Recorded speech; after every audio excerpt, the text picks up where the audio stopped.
शाळकरी विद्यार्थ्यांच्या मध्यान्ह भोजन म्हणजे खिचडी योजनेबाबत पालकांकडून सातत्याने तक्रारी येत असल्याच्या पार्श्वभूमीवर नगराध्यक्षा सौ मंदाकिनीताई भारसाकळे यांच्या नेतृत्वाखाली पदाधिकाऱ्यांनी खिचडी तयार करण्यात येणाऱ्या केंद्राची अचानक पाहणी केली. मात्र पाहणी दरम्यान केंद्र बंद असून तेथे एकही कर्मचारी उपस्थित नसल्याचे आढळल्याने संशय व्यक्त केला जात आहे. या पाहणीत उपाध्यक्ष अहमद खान पठाण, गटनेते रामेश्वर भाऊ चव्हाण, शिक्षण सभापती वर्षाताई बोरेकर, माजी नगरसेवक असलमभाई घानीवाले, विनोद बोरेकर व जावेद शहा उपस्थित होते. पालकांनी खिचडीची गुणवत्ता, वितरणातील विलंब आणि स्वच्छतेबाबत तक्रारी केल्याने ही पाहणी करण्यात आली होती. केंद्र बंद आढळल्याने तक्रारींची सखोल चौकशी करण्याची मागणी होत आहे. मुख्याधिकारी डॉ. विकास खंडारी यांनी या प्रकरणाची चौकशी करून आवश्यक ती कारवाई करण्यात येईल असे सांगितले आहे. विद्यार्थ्यांच्या पोषणाशी संबंधित या योजनेत कोणतीही अनियमितता खपवून घेतली जाणार नसल्याचे पदाधिकाऱ्यांनी स्पष्ट केले. आधी सर्व शाळांची जेव्हा व्हिजिट केली होती हो त्यावेळेस आम्ही प्रत्यक्ष खिचडी बघितली. त्यावेळेस शिक्षण सभापती माननीय अध्यक्ष मॅडम यांनी मुख्याधिकाऱ्याला हे निर्देश दिले होते की बा खिचडीचा दर्जा हा सुधारण्यात यावे. पण ते वर खिचडीच्या टमाटे वगैरे टाकलेले राहतात, गोबी अंदर खाली पिवळं पाणी राहते. वारंवार नागरिकांच्याही तक्रारी आहे. त्या अनुषंगाने आम्ही आज इथं व्हिजिट देण्यासाठी आलो होतो. पण यांना गुप्त माहिती मिळाल्यामुळे यांनी हे खिचडी घर बंद करून टाकलेलं आहे. तर याच्यानंतर आम्ही मुख्याधिकाऱ्याशी सहभाषण करू व पंचायत समितीचे शिक्षणाधिकारी आहे यांच्याशी विचारविनिमय करून पुढील कारवाई करू. धन्यवाद. त्यांचं म्हणणं बरोबर आहे, कारण की मीही 2-3 शाळेमध्ये व्हिजिट दिली तेव्हा मलाही खिचडीचा दर्जा चांगला दिसलेला नाही. मी स्वतः ती खाऊन पाहिली तर त्याच्यामध्ये हळद आणि वर फक्त सांबार, बटाटे, टमाटर हे टाकलेलं असते आणि याच्या व्यतिरिक्त काहीच नसते. म्हणजे पिवळा भात शिजवलेला असते तो. तर यावर तुम्ही काय केलं कारवाई समोरची? मुख्याधिकाऱ्यांकडे आम्ही लेटर वगैरे दिलेले आहेत, पण त्यांची काही अजून प्रतिक्रिया आलेली नाही आहे. तर त्यांनी जे विचार करतील ते त्याच्यावर आम्ही निर्णय देऊ.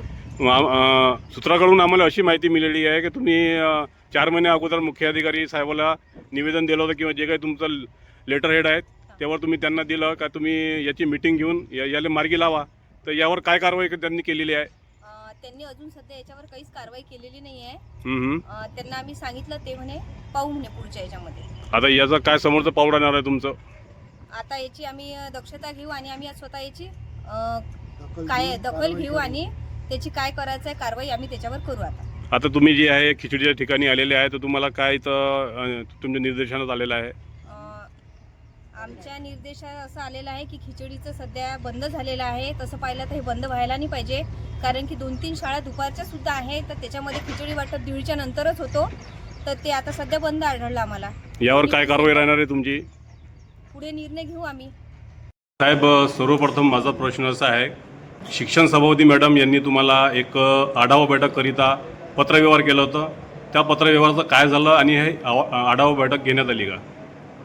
तक्रार तर आमच्याकडे एक आली होती. शाळांमध्ये जे काही आपण स्पेसिफिक आपल्याला अन्नधान्य म्हणजे पुरवठा होतो त्याबाबत आपण त्यांचं जे पॅरेंट डिपार्टमेंट आहे त्यांना ऑलरेडी पत्रव्यवहार केला. अच्छा. आणि आताही थोडंसं पावसाळ्याच्या अनुषंगाने त्यांनी उलट जरा जास्त दक्षता घेतली पाहिजे, कारण पावसाळ्यामध्ये संसर्गजन्य आजार जे आहेत ते पाण्या माध्यमातून किंवा फूड माध्यमातून जास्त पसरतात.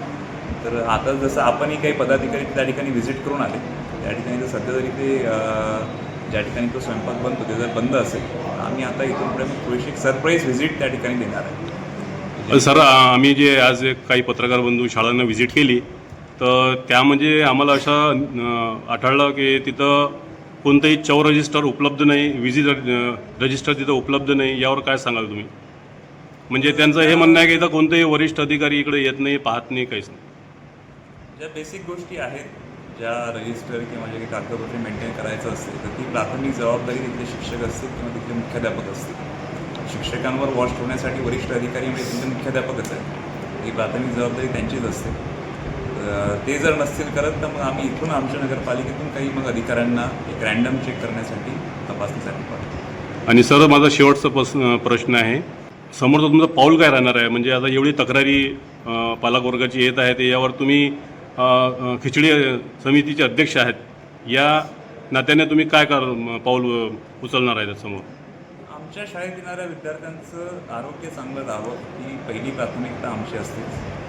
ते विद्यार्थी आमचे आहेत, नगरपालिकांच्या शाळांमध्ये ते येतात, ते शिकतात, तर त्यांची पूर्णतः जबाबदारी आमच्यावर असते. त्याच्यामुळे त्यांना एक चांगलं खाद्य मिळावं या दृष्टीने ज्या ज्या उपाययोजना करायच्या असतील त्या ऑलरेडी आम्ही पत्रव्यवहार तर केलाच होता. मग अजून त्याच्यावर जर त्या पॅरेंट डिपार्टमेंटकडून ॲक्शन नसेल झाली तर मग आता आम्ही थोडंसं रँडम चेक किंवा मग जो कोणी कंत्राटदार ते सप्लाय करत असेल त्याच्यावर काय कारवाई करता येईल या अनुषंगाने आता